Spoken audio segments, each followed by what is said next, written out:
नमस्कार, आर्या न्यूज देख रहे हैं आप और मैं आपके साथ अलका सिंह। बुलेटिन में आपका स्वागत है।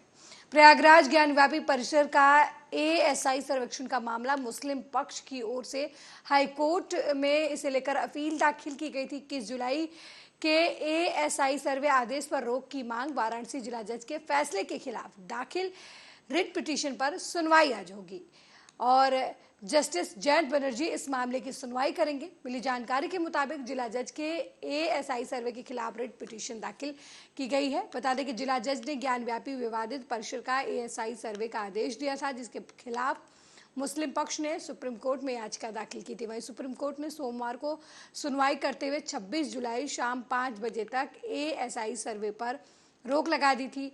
मस्जिद इंतजामिया कमेटी के आर्टिकल 227 के तहत वाराणसी जिला जज के 21 जुलाई के एएसआई सर्वे के आदेश को चुनौती दी गई थी, जिस पर आज सुनवाई हो रही है। इनके बिहाफ पे हम देखिए, बेंच डिसाइड करना ऑनरेबल चीफ जस्टिस का काम है, उनका प्रेरोगेटिव है। अभी तक जो मस्जिद कमेटी का ऑनरेबल सुप्रीम कोर्ट ने रेफर किया था हाई कोर्ट में, तो अभी तक उनकी तरफ से फाइलिंग हो चुकी है। रिपोर्टिंग सेक्शन में अभी मैटर उनका फाइल है, वहाँ से क्लियर की जा रही है। और अभी हम कैविएटर हैं, राकेश सिंह की तरफ से दाखिल हुआ है और 4 महिलाओं की तरफ से संभवतः दाखिल हुआ है। तो अभी तक हम लोग जो है राकेश सिंह के बिहाफ पे हमको अभी नहीं मिला है। पुराना मामला है, उसमें कब सुनवाई होगी? उसमें अब जजमेंट रिजर्व ऑनरेबल कोर्ट ने कर लिया है। 28 अगस्त को उसमें जजमेंट आएगा। Saurabh Tiwari, plaintiff for advocate for plaintiff number 1 Shrimati Rakesh Singh. देखिए, बेंच डिसाइड करना ऑनरेबल चीफ जस्टिस का काम है, उनका प्रेरोगेटिव है। अभी तक जो मस्जिद कमेटी का ऑनरेबल सुप्रीम कोर्ट ने रेफर किया था हाई कोर्ट में, तो अभी तक उनकी तरफ से फाइलिंग हो चुकी है। रिपोर्टिंग सेक्शन में अभी मैटर उनका फाइल है, वहाँ से क्लियर की जा रही है। और अभी हम कैविएटर हैं, राकेश सिंह की तरफ से दाखिल हुआ है और 4 महिलाओं की तरफ से संभवतः दाखिल हुआ है। तो अभी तक हम लोग जो है राकेश सिंह के बिहाफ पे हमको अभी नहीं मिला है। पुराना मामला है, उसमें कब सुनवाई होगी? उसमें अब जजमेंट रिजर्व ऑनरेबल कोर्ट ने कर लिया है। 28 अगस्त को उसमें जजमेंट।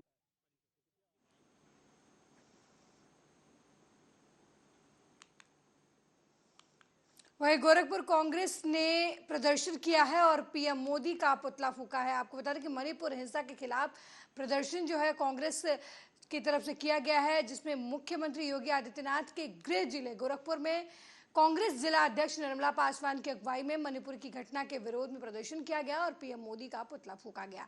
इस दौरान कांग्रेसियों ने कहा कि मणिपुर की घटना ने पूरे देश को झकझोर कर रख दिया है। एक सैनिक की पत्नी के साथ घटित इस घटना ने मोदी के रामराज पर सवाल खड़ा कर दिया है।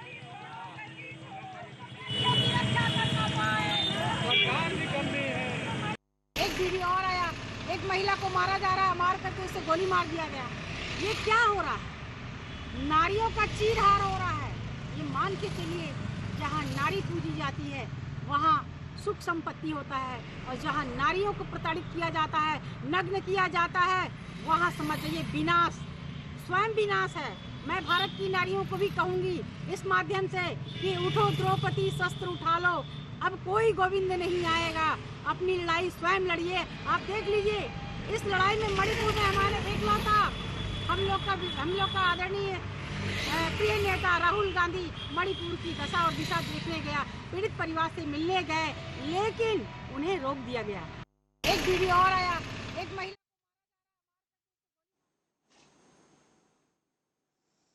वहीं फिरोजाबाद के टुंडला विद्युत व्यवस्था का निरीक्षण करने के लिए विभाग के आला अधिकारियों ने टुंडला नगर के स्टेशन रोड पर रात के समय निरीक्षण किया, जहां विद्युत विभाग के अधिकारियों ने बताया कि पिछले कुछ दिनों से पर्याप्त बिजली ना मिलने की शिकायत मिल रही थी। ऐसे में टुंडली फीडर को उसाइनी से जोड़ने का काम किया जाएगा, जिससे काफी हद तक बिजली की समस्या से लोगों को निजात मिल सकेगी। इसके साथ ही खराब पड़े विद्युत पोल और तारों को बदलवाए जाने के निर्देश भी दिए गए।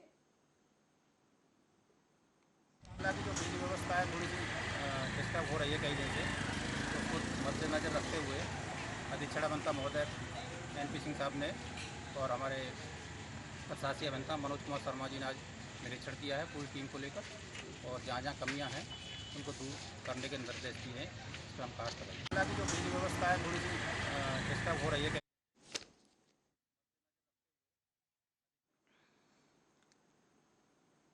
मुरादाबाद में कटघर कोतवाली इलाके के पीतल नगरी में महिला पर गोलीबारी करने वाले 8 बदमाशों को पुलिस ने गिरफ्तार कर लिया है। पकड़े गए लोगों पर आरोप है कि पीड़ित महिला के घर पर तमंचे से फिल्मी अंदाज में गोलियां चलाई गई और बमबाजी भी की गई, जिसका वीडियो सोशल मीडिया पर वायरल हो रहा था। अब पुलिस ने इस पूरे मामले में कार्रवाई करते हुए 8 आरोपियों को गिरफ्तार कर लिया है।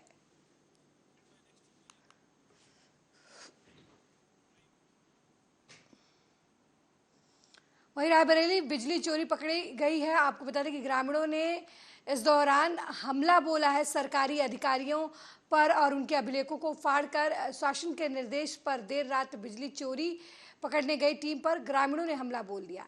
इस दौरान बिजली विभाग के अधिकारियों से ग्रामीणों ने गाली गलौज की और हाथापाई करने के साथ साथ सरकारी अभिलेखों को फाड़कर फेंक दिया, जिसका वीडियो सोशल मीडिया पर अब वायरल हो रहा है, जिसके बाद से ही जिले में हड़कंप मचा हुआ है। ये पूरा मामला हरचंदपुर थाना क्षेत्र के गंगागंज कस्बे का बताया जा रहा है।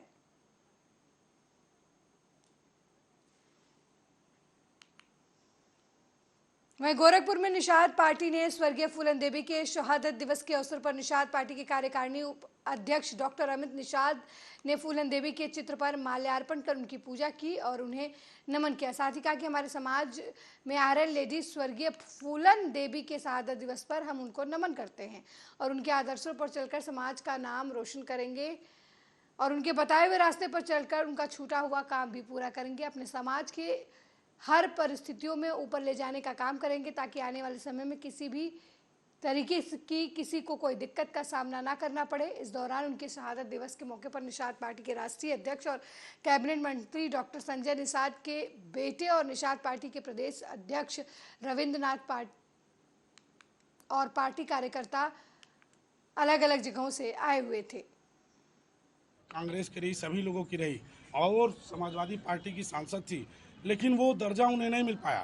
तो आज हम माननीय गृह मंत्री जी को, माननीय प्रधानमंत्री जी को, माननीय मुख्यमंत्री जी को हम ज्ञापन के माध्यम से ये देंगे कि आज उन्हें अगर वो सांसद की माँ है तो उनको सांसद के द्वारा जो सुविधाएं मिलनी चाहिए उनको उनका घर मकान भी बन जाना चाहिए।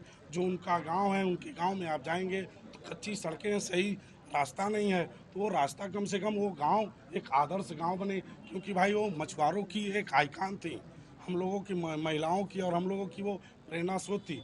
आज उन्हीं की प्रेरणा से आज हम लोग, हमारी पार्टी एवं जो मछुआ समुदाय है आज राजनीति में स्थापित अपना कुछ जगह स्थापित कर लिया है। आज अगर मछुआरों के लिए कोई आवाज़ उठा रहा है तो केवल हमारी पार्टी उठा रही है। अगर कांग्रेस के रही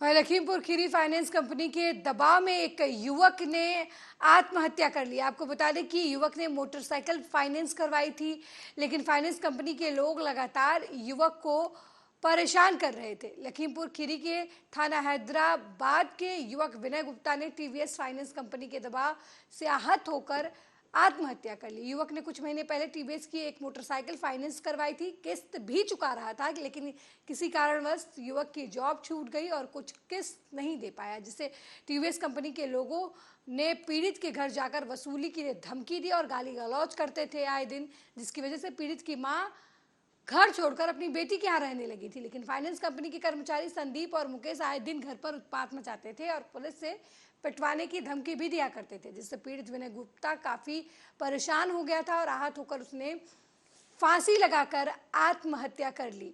वहीं विनय की मौत के 1 हफ्ते बीत जाने के बाद भी पुलिस इस मामले में कोई कार्रवाई नहीं कर रही है, ना ही अभी तक मुकदमा दर्ज किया गया है, जबकि पीड़ित की मां थाने के चक्कर लगाने पर मजबूर है, जिसकी अभी तक किसी तरीके की कोई सुनवाई नहीं की गई है।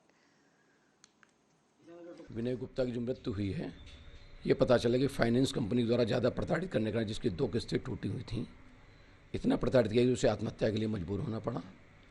ये व्यवहार फाइनेंस कंपनी की तरफ से बहुत ही गलत, अन्यायपूर्ण है। हम ये चाहते हैं उस लड़के को समय रहते हुए उचित न्याय मिले, जिसमें उसकी माँ को प्रताड़ना दी गई, उसके भाई को प्रताड़ना दी गई है।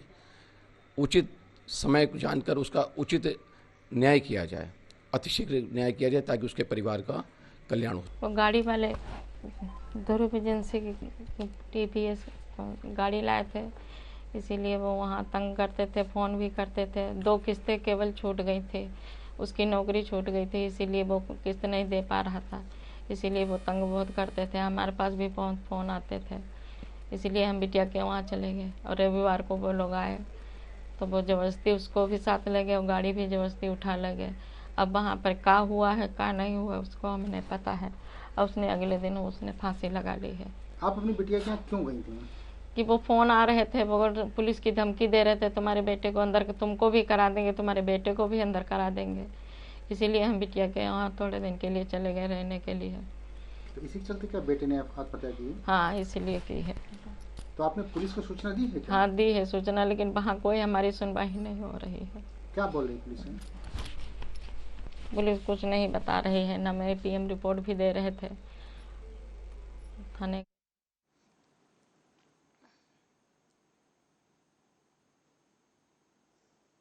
मुरादाबाद के डिलारी थाना इलाके में एक व्यक्ति को ट्रैक्टर सवार लोगों ने उसके घर के बाहर धारदार हथियार से हमला करके मौत के घाट उतार दिया। घटना की जानकारी पाकर मौके पर पहुंची पुलिस ने शव को कब्जे में लेकर पोस्टमार्टम के लिए भेज दिया और आरोपी को गिरफ्तार कर अग्रिम कार्रवाई में जुट गई।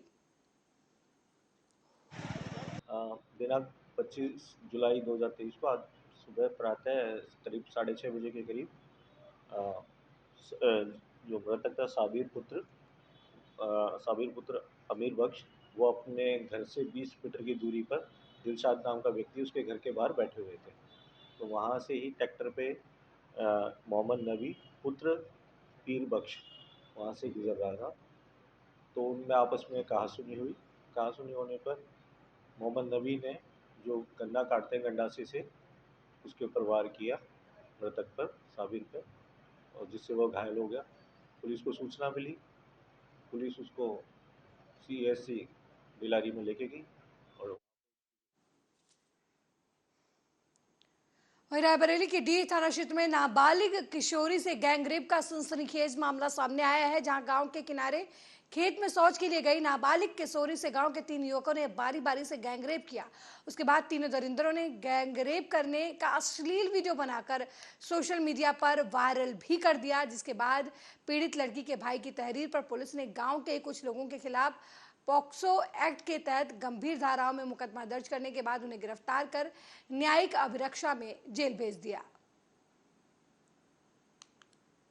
24 जुलाई को थाना डी के अंतर्गत एक गैंगरेप का मामला सामने आया है, जिसमें एक 17 वर्षीय बालिका के साथ 3 लड़कों के द्वारा गैंगरेप की बात आई है, जिसमें कि लड़की के परिवार वालों की तरफ से तहरीर लेकर के मुकदमा पंजीकृत कर दिया गया है। तीनों आरोपियों को गिरफ्तार करके न्यायिक अभिरक्षा में भेज दिया गया है और अग्रिम विधिक कार्रवाई कराई जा रही है। कल 24 जुलाई को थाना डी के अंतर्गत एक गैंगरेप का मामला सामने आया है, जिसमें एक 17 वर्षीय बालिका के साथ 3 लड़कों के द्वारा गैंगरेप की बात आई है, जिसमें कि लड़की के परिवार वालों की तरफ से तहरीर लेकर के मुकदमा पंजीकृत कर दिया गया है। तीनों आरोपियों को गिरफ्तार करके न्यायिक अभिरक्षा में भेज दिया गया है और अग्रिम विधिक कार्रवाई कराई जा रही है। वहीं रायबरेली से खबर है, जहां पर रायबरेली लखनऊ प्रयागराज मार्ग पर हादसा हो गया है। युवक की मौके पर ही इस हादसे में मौत हो गई है। आपको बता दें कि लखनऊ प्रयागराज मार्ग पर सड़क हादसा उस वक्त हुआ जब एक अनियंत्रित तेज रफ्तार कार ने बाइक सवार 2 युवकों को जोरदार टक्कर मार दी, जिससे कार की टक्कर की वजह से बाइक सवार युवक की मौत हो गई, तो वहीं दूसरे की हालत गंभीर बताई जा रही है। ये पूरा मामला जगतपुर थाना क्षेत्र के लखनऊ प्रयागराज हाईवे का बताया जा रहा है। राकेश यादव और रवि कुमार 2 केस आए हैं, CSC जगतपुर से रेफर है, जिसमें से राकेश यादव ब्रॉडडेड है और रवि कुमार की भी हालत बहुत गंभीर है। उसका फर्स्ट एड हो रहा है, फिर उसके बाद उसको अर्जेंट। रायबरेली में मुंह में पेट्रोल भरकर स्टंट कर रहा युवक झुलस गया है। आपको बता दें कि मुहर्रम पर्व के जुलूस को लेकर तैयारियों के दौरान मुंह में पेट्रोल भरकर स्टंट कर रहा था एक युवक, जो गंभीर रूप से झुलस गया, जिसके बाद उसे अस्पताल में भर्ती कराया गया। बता दें कि ये पूरा मामला शिवगढ़ थाना क्षेत्र के बेडारू गांव का बताया जा रहा है। आज वो नगराम से गए थे ताजा वजा खरीद के लाने, वहाँ घर पे रखे थे, तो वहाँ जल से वैसा हो रहा था। कुछ लोग हाथ कर रहे थे। कहाँ पर? मुरंगपुर। कुछ लोग हाथ कर रहे हैं, कुछ लोग ब्लेड कर रहे थे। इसने पेट्रोल मुंह में। कौन है ये, क्या नाम है इसका? इनका नाम उबेर है। इन्होंने पेट्रोल मुंह में भरा, ऊपर फुड़का आग लग गई। सर ये आज वो नगराम से गए थे ताजा खरीद के लाने, वहाँ घर पे रखे थे, तो वहाँ जल से वैसा हो रहा था, वहाँ वहीं देर रात घर से मोटरसाइकिल से निकले युवक का शव छत विक्षत हालत में रेलवे ट्रैक पर मिला। मामला मिल एरिया थाना क्षेत्र का है, जहां काशीराम कॉलोनी के रहने वाले दीपक श्रीवास्तव का शव ITI रेलवे क्रॉसिंग पर शत विक्षत अवस्था में पड़ा मिला। पुलिस की सूचना पर पहुंचे मृतक के भाई ने बताया कि किसी का फोन आने पर उनका भाई घर से मोटरसाइकिल लेकर सिविल लाइन जाने की बात कहकर निकला था, लेकिन वापस घर नहीं लौटा। वहीं मौके पर पहुंचे रेलवे और स्थानीय पुलिस ने शव को कब्जे में लेकर पोस्टमार्टम के लिए भेज दिया और आगे की विधिक कार्रवाई में जुट गई। एक्चुअली रात मतलब आज शाम 8:30 बजे भाई से हमारी बात हुई, तो भाई बोले कि हम लोग पार्क में बैठे हुए बात कर रहे थे आपस में, तो ये बोले कि अभी इनको कोई दोस्त का फ़ोन आया, इन्होंने बोला कि बस इससे मिल के आ रहे हैं, ठीक है। तो हमने कहा चलिए ठीक है, हमने कहा खाना, तो कहीं ठीक है आके खा रहे हैं। फिर 9:15 बजे हमने इनसे बात किया, हमने बोला भाई कहाँ हैं आप? बोले क्या मम्मी सो गई? हमने कहा हाँ मम्मी सो गई। कहीं बउआ सो गया? हमने कहा बउआ भी सो गया है। तो कहीं ठीक, अच्छा ठीक तुम भी सो जाओ, हम आ रहे हैं अभी। उसके बाद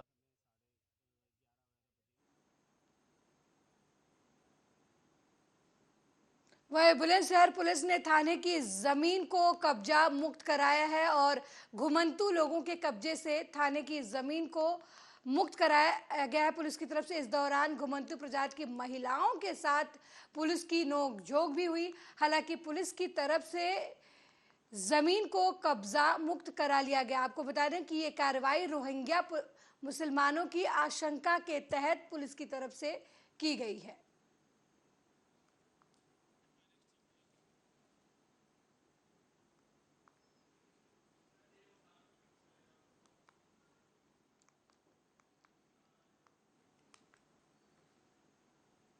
वहीं रायबरेली में कार का शीशा तोड़कर चोरों ने बैग और बैग में भरे पैसे लूट लिए। आपको बता दें कि चोरी का ये मामला जो है वो शहर कोतवाली थाना क्षेत्र के जिला महिला अस्पताल का है, जहां कार का शीशा तोड़कर चोरों ने कार में रखे बैग में पैसे और कीमती मोबाइल सहित अन्य सामान चोरी कर लिया। आपको बता दें कि कार के मालिक ने बताया कि वो चंडीगढ़ का रहने वाला है और जिला अस्पताल में भर्ती अपने किसी मरीज को देखने आया हुआ था, तभी चोरों ने चोरी की घटना को अंजाम दिया। वहीं पीड़ित की शिकायत के आधार पर पुलिस मामले की जांच में जुट गई है।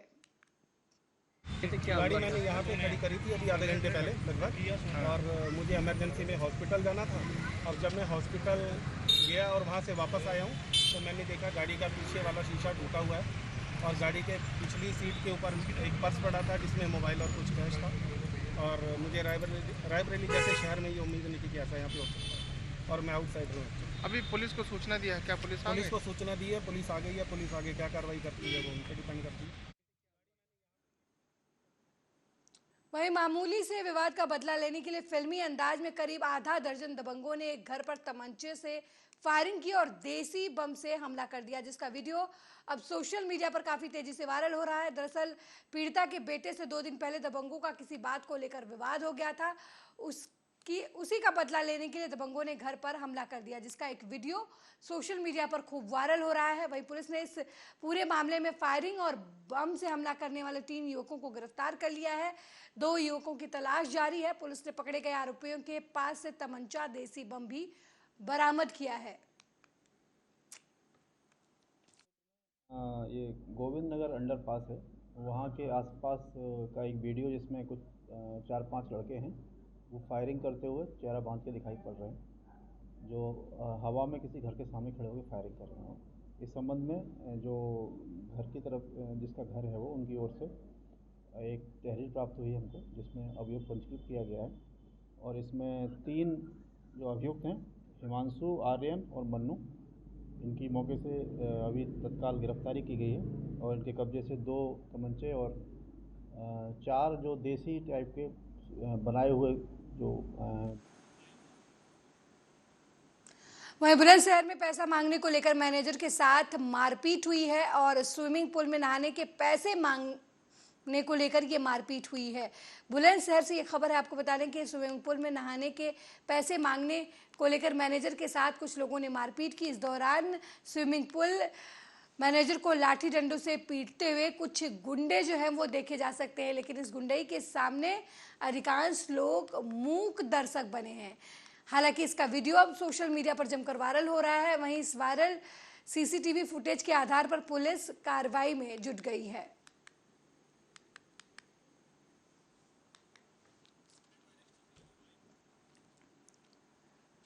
वहीं यूपी के बुलंदशहर में बाइक सवार बदमाशों ने मीरपुर के ग्राम प्रधान के बेटे को गोली मार दी। गोली पीड़ित के पेट में लगी और बदमाश मौके से फरार हो गए। वहीं घायल को आनन फानन में सीएचसी खुर्जा में भर्ती कराया गया, जहां उसकी हालत नाजुक देखते हुए युवक को हायर मेडिकल सेंटर रेफर कर दिया गया।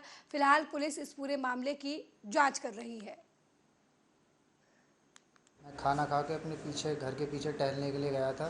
2 बाइक सवार आए, उन्होंने पिस्टन से मेरे गोली मार दी। क्या आपने पुलिस को सूचना दे दी है? जी, पुलिस को सूचना दे दी है। मैं खाना खा के अपने पीछे घर के पीछे। वहीं बुलंदशहर के अनूप शहर में पूर्व प्रधान के घर पर चोरों ने धावा बोल दिया।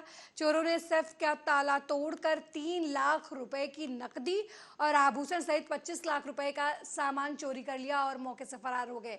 हालांकि पुलिस और फॉरेंसिक टीम ने घटनास्थल का निरीक्षण कर लिया है और अब मामले की छानबीन में जुट गई है।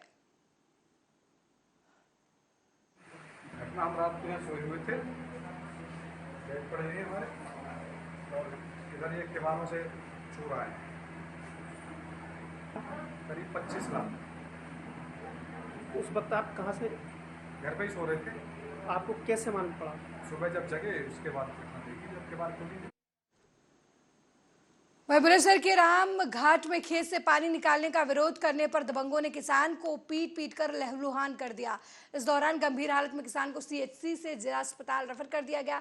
वहीं पीड़ित ने दबंगों के खिलाफ तहरीर दी है, जिसके बाद पुलिस मामले की जांच में जुट गई है। सर, ये पानी के लेके विवाद हुआ था, उसमें ट्यूबवेल वालों ने जबरदस्ती हमारे खेत में होकर पानी निकाल रहे थे। मना करने पर पापा जी गए मना करने, तो उनको मार पीट कर पुल पर बेहोशी की हालत में डाल दिया। हम पहुंचे घर वाले तो उनको बेहोशी की हालत में उठा के थाने लेके गए सर। थाने वालों ने जिला अस्पताल को ट्रांसफर करवा दिया। कौन लोग हैं जिन्होंने मारपीट की? ये भाव सिंह के 4 बेटे थे। कहाँ के रहने वाले हैं? ये गाँव। मेरे साथ इस बुलेटिन में फिलहाल इतना ही। देश दुनिया की तमाम खबरों को देखने के लिए देखते रहिए आर्या न्यूज। नमस्कार।